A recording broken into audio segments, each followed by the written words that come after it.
So hello everyone, welcome back to my channel.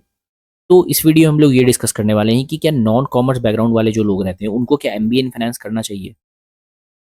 उनको MBA in finance करना चाहिए। देखो, ये डाउट काफ़ी लोगों का आता है और फ्यूचर में भी ये वीडियो काफ़ी लोगों को काम आएगा, क्योंकि जब मैं यूट्यूब चैनल मेरा नहीं था तो मैं लिंक्डइन पे क्वेरीज आंसर किया करता था।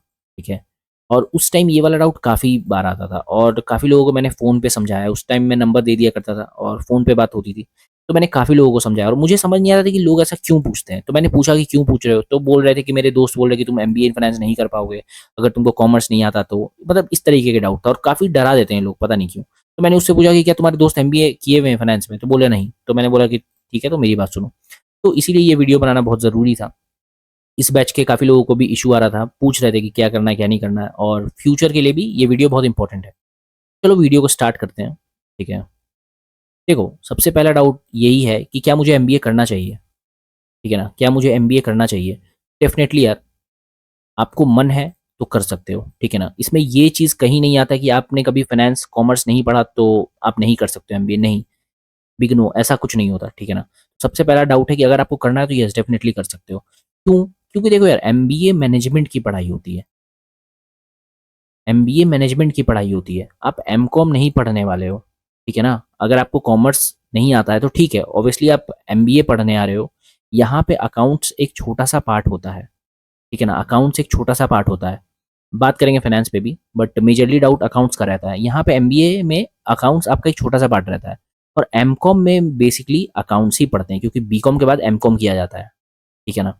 तो वो चीज़ है, बट आजकल कोई भी कहीं भी कर रहा है तो एमबीए कोई भी कर सकते हैं, ऐसा कुछ नहीं होता। लेकिन अकाउंट्स का पार्ट बहुत माइनर सा रहता है मैनेजमेंट की पढ़ाई में, एमबीए इन फाइनेंस में भी। और फाइनेंस की अगर बात करें, अगर फाइनेंस की बात करें तो आप बोलोगे यार मैंने कभी फाइनेंस नहीं पढ़ा, क्या मुझे फाइनेंस करना चाहिए। क्या मुझे फाइनेंस करना चाहिए, तो यार डेफिनेटली आपको करना चाहिए। ठीक है।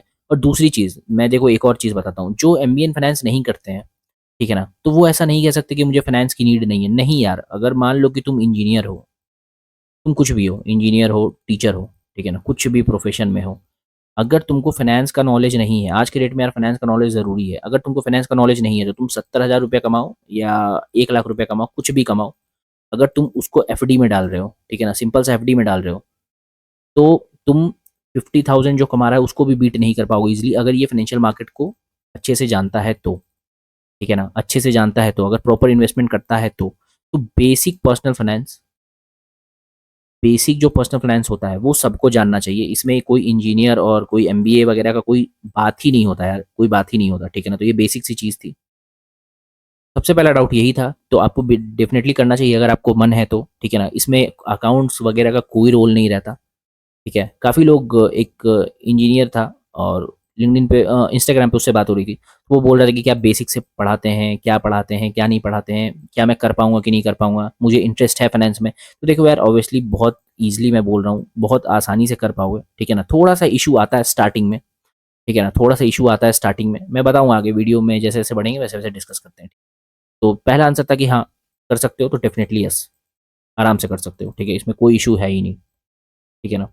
अब देखो, मैं आपको बताता हूँ कि what I have seen in my batch, मैंने अपने बैच में क्या देखा। ऑब्वियसली देखो, आपने सुना होगा काफ़ी बार कि एमबीए में डाइवर्सिटी रहती है। ठीक है ना, एमबीए में डाइवर्सिटी रहती है। तो फाइनेंस वाले लोग भी रहते हैं, मतलब कॉमर्स वाले बैकग्राउंड वाले लोग भी रहते हैं और नॉन फाइनेंस बैकग्राउंड वाले भी लोग रहते हैं। ठीक है ना, तो ये सब चीज़ रहता है, डाइवर्सिटी रहती है। ठीक है। अब देखो, मैंने अपने बैच में क्या देखा, मैं आपको बताता हूँ। क्या प्लेसमेंट में इशू होता है? सबसे इंपॉर्टेंट चीज़ है, क्या प्लेसमेंट में इशू होता है? नहीं, नहीं, कोई इशू नहीं होता प्लेसमेंट में। मैंने काफ़ी लोगों को देखा है और अच्छे-अच्छे पैकेज लेते हुए भी, 14-15 लाख फिक्स्ड। मैं फिक्स्ड बोल रहा हूँ, मैं सीटीसी बात नहीं करता। ये 14-15 लाख फिक्स्ड यार 1 लाख से ऊपर निकल जाता है इन हैंड बात करें तो। ठीक है, जो कि एक अच्छा पैकेज है। तो कोई फ़र्क नहीं पड़ता, कोई फ़र्क नहीं पड़ता, कोई इशू नहीं आता प्लेसमेंट में। ठीक है ना, तो ये चीज़ मैंने बता दिया। लो स्कोर्स इन सब्जेक्ट, देखो अब क्या कम मार्क्स आ सकते हैं आपके कुछ सब्जेक्ट में? देखो ऑब्वियसली आ सकते हैं। कौन-कौन से सब्जेक्ट में आ सकते हैं? देखो, थोड़ा-सा अकाउंट्स में इशू आएगा। ठीक है ना, अकाउंट्स में इशू आएगा, बट वही यार कि कोई फेल नहीं होता। एमबीए वगैरह में कोई फेल नहीं होता। क्यों? क्योंकि इतने सारे असाइनमेंट और प्रोजेक्ट रहते हैं, असाइनमेंट और ग्रुप प्रोजेक्ट रहते हैं, तो आप पास हो जाते हो ईज़िली। ठीक है ना, और मान लो कि ठीक है, आपका अकाउंट्स वीक है, तो आप कोई दूसरे सब्जेक्ट में नंबर खींचने की कोशिश करो। ठीक है ना, कोशिश करो। तो थोड़ा सा ये चीज़ आपको फेस हो सकता है कि मुझे चीज़ें समझ में नहीं आ रही तो मार्क्स कम हो जाए, ठीक है ना? ये थोड़ा सा हो सकता है, बट प्लेसमेंट में इशू कुछ नहीं आता, आपको कोई भी इशू नहीं आएगा, ठीक है ना? तो इस चीज़ की तो गारंटी मैं देता हूँ, क्योंकि मैंने अपने बैच में यार काफ़ी लोगों को देखा है और बहुत अच्छा करते हुए देखा है, चाहे वो इंजीनियर हो, चाहे वो आर्ट्स बैकग्राउंड से हो, ठीक है ना? जूलॉजी पढ़ा हुआ हो, मतलब बहुत डाइवर्स बैकग्राउंड से लोग थे और प्लेसमेंट हो गया उनका। कोई क्रिज़िल में है, कोई सॉचन में है, कोई मूडीज़ में है, अच्छे-अच्छे कंपनीज़ में है सब, तो उसका कोई टेंशन नहीं होता। तो इसमें आपको थोड़ा-सा इश्यू हो सकता है, बट इसको आप दूसरे सब्जेक्ट में मार्क्स लाके कवर कर सकते हो, ठीक है ना? तो ये भी बहुत बड़ा इश्यू नहीं है। Can I outperform a commerce guy? देखो अब ये डाउट है, can I outperform a commerce guy? देखो सबसे पहली चीज़ मैं बोलूँगा, आउट परफॉर्म कुछ नहीं होता, मत करो, कोई नीड नहीं है, ठीक है ना? आप यहाँ पढ़ने आए हो यार, किसी को कॉम्पिटिशन देने नहीं है, और ये सब मार्क्स वगैरह कॉम्पिटिशन कुछ कॉम्पिटिशन नहीं है। रियल कॉम्पिटिशन जब बाहर निकलते हो ना, तो होता है, ठीक है ना? और रियल कॉम्पिटिशन बस एक ही चीज़ का होता है। तो वो चीज़ है, किसी को आउट परफॉर्म करना है, अंडर परफॉर्म करना है, ये सब चीज़ छोड़ो और अपने पढ़ाई पे ध्यान दो, ठीक है ना? तो ये सब चीज़ मत सोचो, और करना चाहो तो ईज़िली कर सकते हो, कोई बहुत बड़ी चीज़ नहीं है, ठीक है ना? कोई बहुत बड़ी चीज़ नहीं है। देखो, कौन से बैकग्राउंड के लोग हैं, पहले चीज़ों को समझो, कौन से बैकग्राउंड के लोग हैं? बीकॉम है, ठीक है ना? बीबीए है, यही कॉमर्स बैकग्राउंड के लोग होते हैं ना, और कौन होते हैं? कोई इकोनॉमिक्स है, मतलब क्या बोलूँ उसको, बैचलर इन इकोनॉमिक्स, ठीक है ना? यही 3 बैकग्राउंड के लोग होते हैं जिनको थोड़ा-सा आता है। इसको थोड़ा फाइनेंस और इकोनॉमिक्स आता है, और इसको थोड़ा-सा अकाउंट्स आता है, ठीक है ना? और इसको अकाउंट्स आता है, ठीक है? बस यही बैकग्राउंड के लोग रहते हैं। तो देखो इतना कोई डिफरेंस नहीं आता, और बीकॉम वाले लोग भी ठीक है, आता है इनको अकाउंट्स, बट यार 3 साल पढ़ते होते हैं ग्रेजुएशन में, और थोड़ा बहुत इन लोग भी भूल चुके होते हैं। और ऐसा नहीं है कि, और ये मान लो ठीक है, एक बात और ले लेते हैं, ये मान लो टॉप ही कर जाए, ठीक है ना? अकाउंट्स में यार इसके 100 नंबर आ जाएँ, तो तुमको क्या मतलब है यार? तुम अपना 60 लाके खुश रहो ना। तुमको मार्क्स बस इसलिए चाहिए एमबीए में, सो दैट तुम मिनिमम क्राइटेरिया जो कंपनी आती है, उसका तुम मिनिमम क्राइटेरिया फुलफिल कर पाओ, ठीक है ना? मिनिमम क्राइटेरिया उसका फुलफिल कर पाओ। मिनिमम क्राइटेरिया क्या होता है? मैंने पिछले बार वीडियो में भी, काफ़ी वीडियो में डिस्कस किया है, 60 से 70%, ठीक है? 60 से 70%। तो मैं क्या 90% लाता हूँ तो मुझे कुछ बेनिफिट नहीं है? नहीं, ठीक है? कोई बेनिफिट नहीं है। बट अगर तुम बैच में टॉप कर जाते हो, ठीक है? तो तुम बैच के गोल्ड मेडलिस्ट हो जाते हो, ठीक है ना? तुमको गोल्ड मेडल मिलता है, बट उसके लिए तुमको टॉप करना पड़ेगा, ये 90% से काम नहीं चलेगा, ठीक है ना? उसके लिए तुमको टॉप करना पड़ेगा। तो अगर मैं एक चीज़ बोलूँ, तो जिसका 60% है, जिसका 90% है, इन दोनों में कोई डिफरेंस नहीं है। इन दोनों में कोई डिफरेंस नहीं है। शर्त है कि, और आप बेनिफिट में रहोगे अगर आप सीजीपीए को ज़्यादा फोकस ना करके, सीजीपीए सीजीपीए पे ज़्यादा फोकस ना करके, अगर आप अपने स्किल्स पे और फाइनेंस के नॉलेज पे फोकस करते हो, तो ना कि अकाउंट्स पे, ठीक है? तो 60% वाला भी ज़्यादा बेनिफिट ले सकता है अगर आप स्किल्स पे फोकस करते हो तो, ना कि ये सीजीपीए करके। क्योंकि मैंने देखा यार, जो सीजीपीए करते थे उसमें से कुछ लोग अभी तक अनप्लेस्ड हैं। ऐसा मैं नहीं बोल रहा कि सीजीपीए नहीं लाना है, क्योंकि कुछ टॉपर हैं जो प्लेस्ड भी हैं और अच्छे कंपनी में हैं। बट ये भी चीज़ है कि जो मिड मिड में थे, जिनका सीजीपीए अच्छा है और वो अनप्लेस्ड हैं अभी। तो सीजीपीए करने से कुछ नहीं होता। सीजीपीए का बस इतना ही नीड होता है, इतना ही इंपॉर्टेंस होता है कि बस आपको शॉर्टलिस्ट क्राइटेरिया से ऊपर रखना है, ठीक है? बस इसके बाद सीजीपीए का मैंने कोई यूज़ नहीं देखा है, ठीक है ना? तो वही चीज़ है। देखो, थर्ड फोर्थ प्रॉब्लम है शॉर्टलिस्टिंग प्रॉब्लम। क्या शॉर्टलिस्टिंग में इशू आती है? क्या शॉर्टलिस्टिंग में इशू आती है? तो नहीं। मैं कुछ चीज़ बता देता हूँ। देखो, इशू नहीं आता, ठीक है? अब बट अगर कोई कंपनी आई एक्स वाई जेड, ठीक है? और इस एक्स वाई जेड कंपनी को चाहिए कि मुझे एक ऐसा बंदा चाहिए जिसका बैचलर ऑफ इकोनॉमिक्स है, ठीक है? तो आप बीबीए वगैरह होके भी शॉर्टलिस्ट नहीं होगे, क्योंकि इसको बैचलर इन इकोनॉमिक्स चाहिए था, ठीक है? तो इंजीनियर हो तो भी कोई फ़ायदा नहीं है। तो यहाँ पे ये चीज़ काम करता है। और कोई-कोई कंपनी आती है, उसका प्रेफ़रेंस रहता है इंजीनियर, ठीक है ना? जैसे कोई आईटी की कंपनी आई, तो इसका प्रेफ़रेंस रहता है इंजीनियर, ठीक है? तो ऐसा होता है। तो ये किस कंपनीज़ में होता है? जैसे कि ये जो मैंने बताया है, कि ये जो कंपनी होती है स्पेसिफ़िक डिग्री पे चली जाती है, तो देखो ये मुश्किल से 10% कंपनीज़ में होता है, ठीक है ना? 90% जो कंपनीज़ रहती है, वो ओपन फॉर ऑल रहती है। वो ओपन फॉर ऑल रहती है, ये बात बहुत इंपॉर्टेंट है। 10% कंपनी होती है जिसको स्पेसिफिक डिग्री चाहिए होता है कि नहीं तुम्हारा ये होना चाहिए, वो होना चाहिए, ठीक है? बट जो 90% कंपनी रहती है वो ओपन फॉर ऑल रहती है, ठीक है ना? इसमें आर्ट्स का भी बंदा, साइंस का भी बंदा, कॉमर्स का भी बंदा, हर लोग अप्लाई कर सकता है इसमें, ठीक है? तो ये चीज़ है, ये थोड़ा सा याद रखना। तो वही है, ठीक है? तो आप लोगों को ये पता चल गया कि मैंने अपने बैच में क्या देखा, और इसकी समरी यही है कि कोई प्रॉब्लम नहीं होता, ठीक है ना, कोई प्रॉब्लम नहीं होता प्लेसमेंट वगैरह में, चाहे आप कोई भी बैकग्राउंड से हो। बट एक कंडीशन है, एक कंडीशन है, वो कंडीशन क्या है? हार्डवर्क।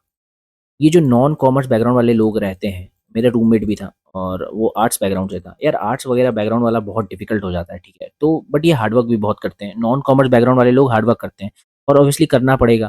क्यों? क्योंकि ऑब्वियसली बिल्कुल डिफरेंट बैकग्राउंड से हो, तुमको फाइनेंस का एफ भी नहीं आता, अकाउंट्स का ए भी नहीं आता, तो थोड़ा सा हार्डवर्क करना पड़ता है, बट चीज़ें हो जाती हैं, ठीक है ना, चीज़ें हो जाती हैं। मैं कुछ चीज़ पहले डिस्कस कर लूँ, सर्टिफिकेशंस वगैरह पे आएंगे, बट मैं कुछ चीज़ डिस्कस कर लूँ कि क्लास में क्या हो रहा होगा अभी। मेरे को काफ़ी मैसेज आया है इंस्टाग्राम पे, बट आप लोगों की क्लास में क्या चल रहा होगा? देखो, क्लास में चीज़ें समझ, सबसे पहले चीज़ें समझ में नहीं आएंगी, अकाउंट समझ में नहीं आएगा, ठीक है ना, फाइनेंस थोड़ा सा समझ में नहीं आएगा। फाइनेंस फिर भी देखो बहुत टफ नहीं होता है, फाइनेंस बहुत ज़्यादा टफ नहीं होता अगर किसी को इंटरेस्ट है फाइनेंस में तो, बट अकाउंट्स टफ हो जाता है, क्योंकि कभी पढ़ा नहीं यार, अकाउंट्स अचानक से आ गया। तो देखो, जो भी मैं कुछ टिप्स दे देता हूँ, जो भी क्लास में चल रहा है, ठीक है ना, पहले तो उसका नोट्स प्रॉपर बनाओ, ठीक है ना, पहले उसका नोट्स प्रॉपर बनाओ, और उस अगर कुछ चीज़ समझ में नहीं आ रहा है तो तुरंत आके यूट्यूब पे सर्च करो उस चीज़ को, यूट्यूब पे सर्च करो। जैसे मान लो कि जर्नल एंट्रीज हो गई, मुझे भी नहीं आता यार बहुत ज़्यादा, ठीक है ना, जैसे जर्नल एंट्रीज हो गई, अब क्लास में अगर समझ में नहीं आता है तो यूट्यूब पे आओ, तुरंत देखो चीज़ों को कैसे होता है कैसे नहीं होता है, और फिर हो जाएगा। बहुत ज़्यादा देखो, अकाउंट्स टफ नहीं होता, ठीक है ना, हम लोगों ने कभी पढ़ा नहीं होता इसीलिए टफ लगता है, अकाउंट्स टफ नहीं होता, मुझे भी नहीं आता और मुझे सीखने का कोई मन भी नहीं करता, तो वो चीज़ है। बट देखो, अकाउंट्स टफ नहीं होता, थोड़ा सा ध्यान दोगे हो जाएगा, और तुमको यार कोई टॉप नहीं करना, मैंने अगेन पहले भी बोला है, तुमको टॉप नहीं करना, तुमको एक मिनिमम पासिंग मार्क्स लाना है कुछ सब्जेक्ट में, और जिस सब्जेक्ट में तुम खींच सकते हो मार्क्स, एचआर हो गया, मार्केटिंग हो गया, इस सब्जेक्ट में खींचो, ठीक है ना, इस सब्जेक्ट में मार्क्स ऊपर उठाओ। और कितना ऊपर उठाना है? अगेन 60-70% आ रहा है तो मोर देन सफिशिएंट है, इससे ज़्यादा नीड नहीं होता, ठीक है। तो वही एक टिप थी, अगर कुछ चीज़ क्लास में समझ में नहीं आ रहा है तो उसमें आके यूट्यूब पे देखो, थोड़ा सा नोट्स बनाओ। और एक प्रो टिप, एक प्रो टिप, जो भी तुम लोग का देखो एमबीए में सब्जेक्ट होता है, मान लो कि एक सब्जेक्ट है एक्स वाई जेड, ठीक है ना, हर सब्जेक्ट का वेटेज होता है 100% टोटल। अब इसमें से डिवाइडेड कैसे होता है, ये हर कॉलेज में यही सीन है, ठीक है। 30% से 40% हो गया तुम्हारा एंड टर्म, ठीक है, 20 से 30% हो गया तुम्हारा मिड टर्म। तो मान लो कि अगर मैं मानता हूँ यहाँ पे 30 और यहाँ पे मानता हूँ 20, तो कितना हो गया? 50% हुआ। और बाकी का 50 जो तुम्हारा रहता है, ये तुम्हारा रहता है group project assignments, individual project assignments और क्लास पार्टिसिपेशन। इसमें तुमको बहुत ज़्यादा स्कोर करना है, बहुत ज़्यादा टफ नहीं होता ये चीज़, क्योंकि ग्रुप प्रोजेक्ट में यार तुम लोग सब मिल मिल के करते हो, थोड़ा बहुत अगर नहीं भी आता तो ग्रुप में कोई ना कोई कर देता है, ठीक है। और इंडिविजुअल प्रोजेक्ट असाइनमेंट में बहुत ईजी क्यों होता है? क्योंकि देखो, एक इंसान कोई कर लेता है तो वो सर्कुलेट हो जाती है असाइनमेंट प्रोजेक्ट, तो वो भी हो जाता है, ठीक है। क्लास पार्टिसिपेशन में बहुत ज़्यादा नीड नहीं रहता, मान लो कि तुम बोलोगे कि यार मैं मुझे तो कुछ आता ही नहीं अकाउंट्स में, मैं क्या बोलूँगा, तो मान लो कि 10% वेटेज है अकाउंट क्लास पार्टिसिपेशन का, तो कुछ नहीं भी करते तो 7 तो आ ही जाता है, ठीक है ना, तो वो चीज़ है। तो ऐसा नहीं है, अगर मैंने 50-50 का जो ब्रेकअप बताया है, यहाँ पे तुम्हारा एंड टर्म और मिड टर्म हो गया, और बाकी में तुम्हारा क्विजेस हो गया, मिड क्लास पार्टिसिपेशन हो गया, तुम्हारा ग्रुप असाइनमेंट और प्रोजेक्ट वगैरह हो गया, तो इसमें तुम कोशिश करो कि 45 या 30 जैसा तो आ ही जाए, ठीक है ना। और यहाँ पे तुम्हारा जो मिड टर्म और एंड टर्म है, इसमें नहीं से भी नहीं तो दोनों मिला के यार तो तुम 10-15 तो ले ही आओगे, ठीक है ना। तो इस तरह का करते हो अगर अकाउंट्स वगैरह वाले सब्जेक्ट में, तो तुम यार फेल नहीं करते हो। अगेन एमबीए में कोई फेल नहीं करता, बट इस चीज़ को लाइटली मत लेना। तो वही चीज़ है, पास सब लोग कर जाओगे, और यही ट्रिक है कि असाइनमेंट प्रोजेक्ट वगैरह में फोकस करो, सो दैट पास बहुत ईजिली हो जाओ, ठीक है ना। तो ज़्यादा लोड मत लो, ठीक है ना, जिस सब्जेक्ट में इंटरेस्ट है उस सब्जेक्ट में थोड़ा सा मार्क्स खींच दो, कितना खींचना है? 60-70%। मैं कितनी बार रिपीट करूँ? मैं अब रिपीट नहीं करूँगा, तो वही चीज़ है। अब देखो, क्लास में जो चीज़ चल रही है वो तो मैंने बता दिया कैसे उसको हैंडल करना है, वो अकाउंट्स वगैरह ठीक है, बट प्लेसमेंट्स वगैरह में यार बहुत ज़्यादा अकाउंट नीड नहीं होती। क्यों? क्योंकि देखो, मैंने लास्ट वीडियो में 3 कंपनी की जेडी डिस्कस की थी, जॉब डिस्क्रिप्शन, कहीं दिखा था क्या अकाउंट्स? कहीं दिखा था अकाउंट्स? सब चीज़ में बस डेरिवेटिव्स था, बैंकिंग था, ठीक है ना, उसके बाद थोड़ा कॉर्पोरेट फाइनेंस हो जाएगा, थोड़ा सा इकोनॉमिक्स का नॉलेज हो जाएगा, ये सारी चीज़ें रहती है। मैंने जो लास्ट 3 कंपनी में जेडी डिस्कस किया था और अच्छी कंपनीज का जेडी डिस्कस किया था, उसमें कहीं भी अकाउंट्स नहीं मिलेगा आपको, जाके देख लेना अगर देखना चाहते हो लास्ट वीडियो तो, ठीक है ना, अकाउंट्स कहीं नहीं मिलेगा। तो वही चीज़ है कि सेमेस्टर तो फर्स्ट ईयर तो पार हो गया, सेकंड ईयर में आपका अकाउंट्स वगैरह नहीं आता जब तक आप चूज़ नहीं करते हो, ठीक है ना। तो मैंने तो सारा फाइनेंस चूज़ कर लिया था, तो वही है, how to build my profile और सीवी, ऑब्वियसली अदर बैकग्राउंड से हो, नॉन कॉमर्स बैकग्राउंड से, नहीं पता है चीज़ें कैसे करना है, तो वो सबसे पहला कोर्स है। मैंने काफ़ी बार इंस्टाग्राम पे बताया और यूट्यूब पे भी बताया, ऐसा नहीं है। बट अगर इस वीडियो में डायरेक्टली आ गए हो तो मैं फिर से रिपीट कर देता हूँ, क्योंकि ऑब्वियसली ये चीज़ बहुत अच्छी है। एक फाइनेंशियल एनालिस्ट का कोर्स है, ये बेसिक से आपको पढ़ाते हैं, ठीक है ना। इकोनॉमी से स्टार्ट होता है और फाइनेंस पे जाके ख़त्म होता है, ठीक है। काफ़ी ब्रॉडर वे में बताते हैं और काफ़ी चीज़ आप सीख जाओगे, ठीक है ना। बेसिक्स तो पूरा क्लियर हो जाएगा, बेसिक्स पूरा क्लियर हो जाएगा, मतलब इतना नॉलेज आपको हो जाएगा कि आप किसी फाइनेंस वाले आदमी से बात कर पाओ इस कोर्स से। अब ये कोर्स कहाँ पे अवेलेबल है, ये चीज़ मैं यूट्यूब पे नहीं बता सकता, क्योंकि उनका भी एक यूट्यूब चैनल ही है। तो आप ये चीज़ मेरे से इंस्टाग्राम पे पूछ सकते हो, मैं बता दूंगा। बहुत यूज़फुल कोर्स है, इसको मस्ट मस्ट टू डू है ये, ठीक है ना, मस्ट टू डू है। दूसरा चीज़, देखो एनआईएसएम की कुछ सीरीज़ होती है, मतलब कुछ कोर्सेज़ होते हैं इनके, काफ़ी सारा है वैसे तो, बट मैंने 3 अच्छे वाले रखे हैं, ठीक है ना। एक इक्विटी डेरिवेटिव, ये मस्ट टू डू है, ये मस्ट टू डू है, ठीक है ना, इसका कोई सब्स्टिट्यूट नहीं है, मस्ट टू डू है। दूसरा, रिसर्च एनालिस्ट, देखो मेरे पास ये है रिसर्च एनालिस्ट, ठीक है। अब एक है पोर्टफोलियो मैनेजर्स, ये बहुत अच्छा है, ये भी बहुत ब्रॉडर वे में आपको बताता है, बहुत ब्रॉड कोर्स है ये, ठीक है। अब मैंने ये क्यों नहीं किया, देखो यार ये चीज़, ये मैं प्लान कर रहा था और बट प्लेसमेंट मेरा इसको करने से पहले ही हो गया था, तो प्लेसमेंट हो गया, उसके बाद मैंने पढ़ाई लिखाई छोड़ ही दी, ठीक है। इसीलिए मैंने ये नहीं किया। और ये क्यों नहीं किया मैंने, ये देखो ये बहुत बेसिक्स है मेरे लिए, क्योंकि मैं यार ट्रेड करता हूँ मार्केट में, तो मेरे लिए ये थोड़ा बेसिक्स हो जाता है। मैंने रिसर्च एनालिस्ट किया, ठीक है। लेवल क्या है, इक्विटी डेरिवेटिव से टफ होता है रिसर्च एनालिस्ट, और रिसर्च एनालिस्ट से टफ होता है तुम्हारा पोर्टफोलियो मैनेजर्स, ठीक है ना। अगर किसी को नॉलेज है फाइनेंस का तो इसको तुम डायरेक्टली कर सकते हो, बहुत अच्छा होता है ये। और ये डेफिनेटली कर लेना, इसके बिना काम नहीं चलेगा। मैं क्लियरली बोल रहा हूँ, लास्ट वीडियो में जो जेडी डिस्कस किया था, हर जेडी में डेरिवेटिव्स था, तो ये कर लेना, इसके बिना काम नहीं चलेगा, ठीक है। तो क्लियरली मैं बोल रहा हूँ। उसके बाद थोड़ा सा एक्सेल सीख लो। पावर बीआई बहुत इंपॉर्टेंट नहीं है, बट टाइम मिले तो थोड़ा सीख लेना। पाइथन भी टाइम मिले तो सीख लेना, बहुत ज़्यादा इंपॉर्टेंट पाइथन नहीं है, ठीक है ना। पाइथन के बिना भी हो जाता है, बट है तो थोड़ा सा अच्छा होता है, ठीक है। एक्सेल मस्ट टू डू है, ये कर लेना। उसके बाद फाइनेंशियल मॉडलिंग, देखो अब मैं बहुत सारी चीज़ें नहीं बताऊंगा, क्योंकि मैंने वीडियो बनाया है नॉन कॉमर्स बैकग्राउंड के लिए, तो ये आप कर लेना मस्ट, ये कर लेना मस्ट। अब कब करना है, क्या मैं तुरंत कर लूँ, नहीं ऐसा नहीं है, धीरे धीरे कर लो, टाइम होता है, ठीक है ना, टाइम होगा अभी आपके पास, धीरे धीरे करो, बट हाँ कर लेना, मैं वो बोल रहा हूँ। अगर ये सारी चीज़ें हो जाती है तो एक फाइनेंशियल मॉडलिंग देख सकते हो, ये यूट्यूब पे फ्री में अवेलेबल है, ठीक है ना। एक चैनल है यूट्यूब पे, इंस्टाग्राम पे पूछ लेना, काफ़ी अच्छा पढ़ाते हैं ये। और सर्टिफिकेट कहीं से भी निकाल लो, कोई भी चलेगा, बट इनका नॉलेज ज़रूर ले लेना इस वाले का, मैं इंस्टाग्राम पे बता दूंगा कौन है ये, क्या है, ठीक है। तो ये देख सकते हो, सेकेंड ईयर में ये चीज़ करोगे तो भी काम आएगा, बट अगर फर्स्ट ईयर में करना चाहते हो, टाइम मिलता है तो कर सकते हो, ठीक है ना। अब एक देखो बोनस मैं बता देता हूँ, मेरे जो स्टडी मटेरियल्स हैं ये बहुत ज़्यादा इंपॉर्टेंट है। मैंने कहाँ से निकाला था ये, देखो ये मेरे खुद के बनाए हुए नहीं है, ठीक है ना। अब लिंक्डइन पे काफ़ी लोग पोस्ट करते हैं कुछ कुछ अच्छे अच्छे स्टडी मटेरियल, जिनका प्लेसमेंट हो जाता है अच्छी अच्छी जगह। तो मैंने उन लोगों को, काफ़ी लोगों को रीच किया था, बहुत लोगों को रीच किया था, और वहाँ से मैंने कुछ चीज़ें डाउनलोड की थी, और कुछ लोगों को मैंने मैसेज किया था, तो उन्होंने मुझे मेल किया था, उन्होंने मुझे मेल किया था सारा स्टडी मटेरियल। तो अब होता क्या है, देखो एमबीए में आप काफ़ी सारी चीज़ें पढ़ते हो, ठीक है ना, X Y Z A B C, काफ़ी चीज़ें पढ़ोगे, बट सब चीज़ यार प्लेसमेंट के लिए इंपॉर्टेंट नहीं होता, ठीक है ना। सब चीज़ प्लेसमेंट के लिए इंपॉर्टेंट नहीं होता, तो प्लेसमेंट के लिए जो इंपॉर्टेंट होता है वो आपको छाँट के रखना होता है। और ऐसा नहीं कि सिर्फ मेरे स्टडी मटेरियल ही, आप भी जो पढ़ते हो, जैसे आपको भी कुछ इंपॉर्टेंट मिलता है फाइनेंस के पर्सपेक्टिव में, तो आप उसको अपने पास नोट्स बना के रख सकते हो, ठीक है ना। क्योंकि देखो यार, कंपनी जब भी आएगी, मान लो कि कंपनी आती है एक शॉर्ट ड्यूरेशन में, तो आप कहीं पे जाके अब 10 नोटबुक बनाए हुए हो, सब में अपना अपना कुछ कुछ लिखे हो, अब सबको जाके एक साथ नहीं पढ़ सकते। आपको एक ऐसा डॉक्यूमेंट तैयार करना पड़ेगा कि जहाँ पे सारा इंपॉर्टेंट चीज़ एक जगह है, सो दैट आप उसको अगर 4 बार पढ़ते हो ना, तो 5वीं बार पढ़ने की नीड भी नहीं है, आपको याद हो जाएगी वो सारी चीज़ें। तो वो चीज़ है, तो वही मैंने सेव करके रखा था सब डॉक्यूमेंट एक साथ, और अब वो ढूंढना पड़ेगा है कहाँ नहीं है, क्योंकि मैंने बोला कि मैंने अक्टूबर के बाद यार कुछ पढ़ा लिखा नहीं है, ठीक है। तो बट यूज़फुल थी, काफ़ी यूज़फुल थी। और ये डॉक्यूमेंट देखो वहीं से आया था, जिसका भी प्लेसमेंट हो गया था लिंक्डइन पे, मैंने बोला कि लिंक्डइन पे मैंने काफ़ी लोगों को मैसेज किया था, जिसका भी प्लेसमेंट हो रहा था फाइनेंस में, तो वो लोग भी इसी तरह का स्टडी मटेरियल अपना लिंक्डइन पे अपलोड कर रहे थे, तो वहीं से मैंने काफ़ी चीज़ें ली थी, और कुछ मेल वगैरह से भी मंगवाया था मैंने, तो वही चीज़ है, तो काफ़ी रिलेवेंट है, ठीक है ना। तो 2 साल आप पढ़ते हो, अब 2 साल में क्या इंपॉर्टेंट चीज़ है, ठीक है ना, अब क्या इंपॉर्टेंट चीज़ है वो सारा एक तरह से उस डॉक्यूमेंट में सेव है, बस वही चीज़ है। तो ये बहुत इंपॉर्टेंट था, मुझे बहुत यूज़फुल आया, मुझे बहुत यूज़ लगा ये चीज़, और बहुत यूज़फुल था भी। तो ये चीज़ मैं आपके साथ शेयर करूँगा, और मैं देखता हूँ पहले कि कहाँ है वो चीज़, ठीक है ना, सो दैट आपको हेल्प हो जाएगी, तो सही रहेगा।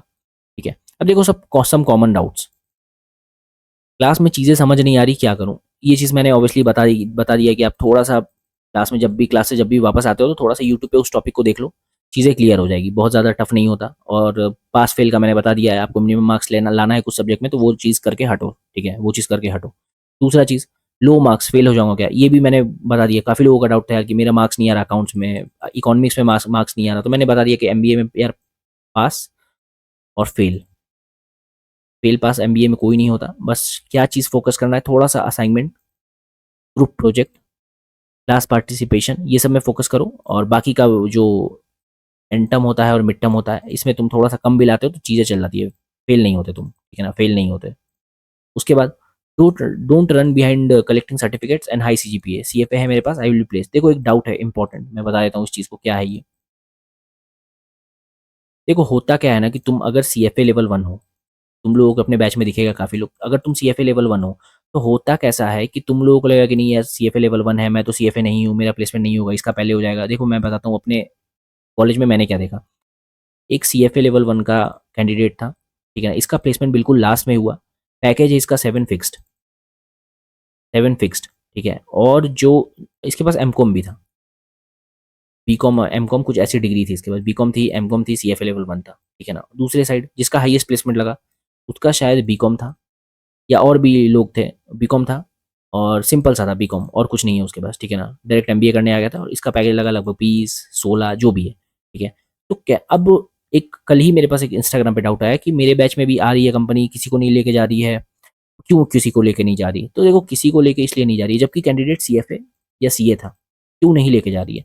देखो ज़रूरी नहीं होता कि अगर आप सीएफए किए हो ना तो आपको वो चीज़ें याद हैं और आप इंटरव्यू में बता पा रहे हो। देखो मेन चीज़ होता है इंटरव्यू, तुम इंटरव्यू में चीज़ों को कितने अच्छे से एक्सप्लेन कर पा रहे हो। सीएफए तुम्हारा, अगर तुम्हारे पास सीएफए है तो ये शॉर्टलिस्टिंग में तुम्हारा हेल्प कर सकता है, शॉर्टलिस्टिंग में तुम्हारा हेल्प कर सकता है, बट इंटरव्यू क्लियर करने में ये हेल्प नहीं करेगा। अगर 4 क्वेश्चन इंटरव्यूअर पूछता है, अगर तुम आंसर नहीं दे पाते हो तो तुम्हारे सीएफए का कोई काम नहीं है, उल्टा इंप्रेशन खराब बन जाएगा कि यार सीएफए किया हुआ कैंडिडेट ये सब बेसिक क्वेश्चन नहीं बता पा रहा है। तो वही चीज़ है, सीएफए एफआरएम करने से मतलब नहीं है, क्योंकि बस सीवी शॉर्टलिस्टिंग के लिए यूज़ आता है। कितना तुम्हारे पास नॉलेज है और कितना तुम इंटरव्यू में उसको बता पा रहे हो, ये चीज़ बहुत इंपॉर्टेंट है, ठीक है ना, ये चीज़ बहुत इंपॉर्टेंट है। तो अगर कोई सीएफए किया हुआ है बट उसको कंसेप्ट अभी याद नहीं है, वो प्रैक्टिकली चीज़ें समझ नहीं पाया, एग्जाम क्लियर कर लिया बट नहीं समझ पाया प्रैक्टिकली, और इंटरव्यू में वो बता नहीं पा रहा, तो यार उसके सीएफए का कोई यूज़ नहीं है, ठीक है ना। सिंपल सी चीज़ें मैंने बता दिया। कल ये डाउट था और मुझे काफ़ी अच्छा लगा ये डाउट, और तो मैंने बता दिया, ठीक है ना। अब क्लास में कॉमर्स वाले बकबक करते रहते, देखो एक ये डाउ क्वेश्चन भी पूछा गया था, इंस्टाग्राम पे पूछा था कि क्लास में कॉमर्स वाले बकबक करते रहते हैं, आंसर देते रहते हैं, मुझे कुछ नहीं समझ में आता क्योंकि मैं नॉन कॉमर्स बैकग्राउंड से, मैं क्या करूँ?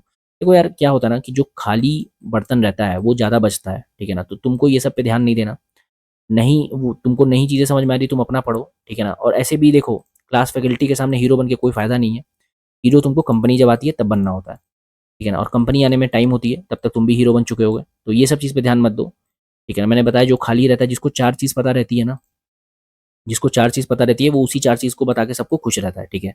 और जो जेन्युइन में जिसको सब चीज़ आता है वो थोड़ा शांत ही रहता है। तो ये सब चीज़ में ज़्यादा फोकस मत करो, ठीक है ना। अपना कॉन्फिडेंस डाउन करने की कोई नीड नहीं है। अपना जाके पढ़ो और यूट्यूब वगैरह पे जो चीज़ समझ में नहीं आती थोड़ा-सा उसको देखो। और बाकी चीज़ मैंने बता दिया कि पास फेल वगैरह कुछ नहीं होता, थोड़ा मिनिमम मार्क्स आता है किसी सब्जेक्ट में तो भी चल जाता है, ठीक है ना। तो भी चल जाता है। यार मेरा 57% पे प्लेसमेंट हो गया तो तुम लोग तो काफ़ी बेटर ही हो गए। तो वो चीज़ है, बट मेरा फाइनेंस का नॉलेज यार बहुत स्ट्रॉन्ग था। डेरिवेटिव्स वगैरह मेरा बहुत स्ट्रॉन्ग था, बैंकिंग वगैरह स्ट्रॉन्ग था, तो ये चीज़ है। तो वही चीज़ मैं भी बोल रहा था, बट मिनिमम सीजीपीए तुम लोग फुलफिल कर लेना, 60 से 70% रहता है, इस चीज़ को इग्नोर मत करना, ठीक है ना, इस चीज़ को इग्नोर मत करना।